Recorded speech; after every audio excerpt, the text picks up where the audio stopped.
Now the question that lingers is not what the Egyptian priests once did, but what we are invited to do now. For the guarded frequency, cloaked in secrecy for centuries, was never meant to remain locked in the past.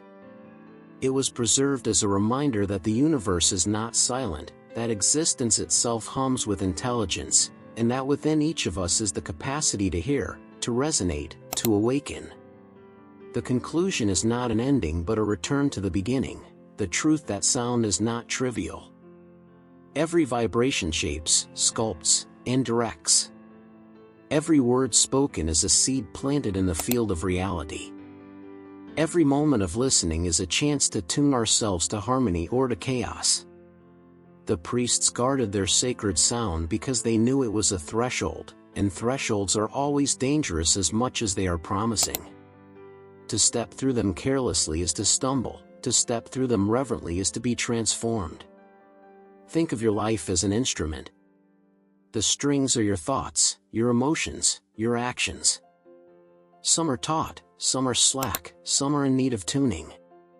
The world around you is always playing upon these strings, sometimes with discord, sometimes with beauty. Yet you are not merely passive, you are the player as well. You can choose the notes you strike, the chords you create, the resonance you release into the air. The guarded frequency is a reminder that the greatest power lies not in possession of a single tone but in the practice of attunement, of living in conscious harmony with the unseen song that shapes all things. Transformation begins when we dare to listen differently. Imagine that every sound you encounter is a messenger, carrying hidden patterns. The laughter of a friend, the rush of water, even the hum of a passing car, each one is part of a symphony you are already within. When you shift from hearing to listening, you begin to sense that nothing is separate, that every vibration is a thread in the fabric of being. This is not mere philosophy but practice, a way of walking through the world awake, attuned, aware. It is also an invitation to reclaim the power of your own voice.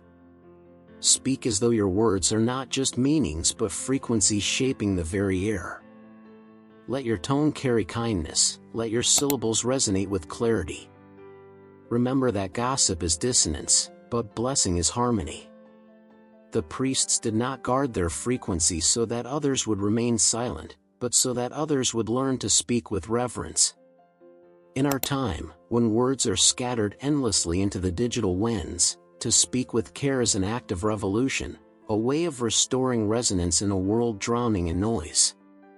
The transformational call here is simple yet profound: become a guardian of frequency in your own life. Not by hoarding sound but by living as though every vibration matters. Protect your silence. Choose your sounds with discernment. Offer your voice as medicine rather than weapon. Listen as though the universe is whispering to you in every hum and every echo. The guarded sound of Egypt may remain veiled, its exact tone lost in time, but its essence is alive whenever you treat sound as sacred. To live this way is to awaken hidden realms, not in the sense of escaping this world, but in seeing this world more deeply. The hidden realms are not only distant heavens or mystical visions, they are the dimensions of wonder concealed beneath habit. They are the extraordinary woven into the ordinary, the eternal humming beneath the fleeting. The guarded frequency was always a bridge, and every act of deep listening, every moment of resonant speech, every breath of silence is another step across that bridge. And so, the final call is not to search obsessively for the lost Egyptian tone, but to realize that you already carry the temple within you. Your bones are resonant pillars, your breath is the priestly chant, your heart the drum that keeps time with the universe. The hidden sound is not only outside you, it is within, waiting to be remembered, waiting to be reverenced. Guard it, not by locking it away, but by honoring its power in every choice you make.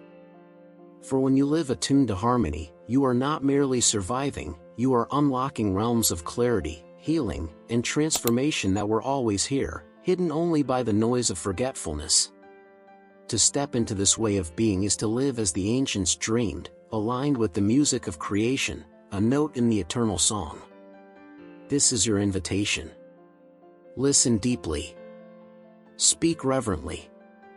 Guard the frequency within you. Unlock the realms hidden in plain sound.